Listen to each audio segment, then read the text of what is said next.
Please subscribe to Filmy Beat and One India. Please subscribe to Filmy Beat and One India. Please subscribe to filmybeat.com. Hi everybody. Please do subscribe to Filmy Beat Telugu. Hi. Welcome to filmy beat. Director Boyapati Srinu దర్శకత్వంలో యువ కథానాయకుడు బెల్లంకొండ సాయి శ్రీనివాస్ హీరోగా Dwaraka creations పతాకంపై మిరియాల రవీందర్ రెడ్డి నిర్మిస్తున్న చిత్రం జయ జానకి నాయక. బెల్లంకొండ శ్రీనివాస్ సరసన రకుల్ ప్రీత్ సింగ్ హీరోయిన్గా నటిస్తున్న ఈ చిత్రం మొదట్లో కాస్త అటు ఇటు అనిపించినా పోను పోను మంచి పాజిటివ్ బజ్నే క్రియేట్ చేసుకుంది.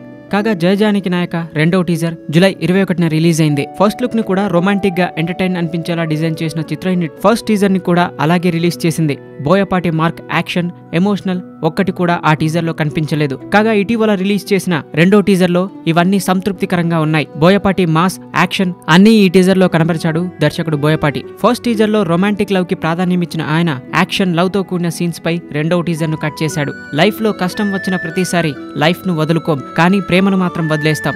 నేను మాత్రం వదులుకోను, ఎందుకంటే నేను ప్రేమించా అని బెల్లంకొండ శ్రీనివాస్ చెప్పిన డైలాగ్ అందరినీ ఆకట్టుకుంది. అయితే టీజర్ మొత్తంలో ఒకే ఒక్క లుక్ తో జగపతి బాబు విలనిజం ఏ రేంజ్ లో ఉంటుందో చూపించారు. బెల్లంకొండ సాయి శ్రీనివాస్ హీరోయిజం పై కట్ చేసిన ఈ టీజర్ బోయపాటి మార్క్ తో మాస్ ప్రేక్షకులను ఆకట్టుకుంటోంది. ఆగస్టు 11న ఈ సినిమా రిలీజ్ కాబోతోంది. ఈ సినిమాకి దేవిశ్రీ ప్రసాద్ సంగీతం అందించారు. Thanks for watching filmy bit Telugu. Like it, share it. For more updates please subscribe.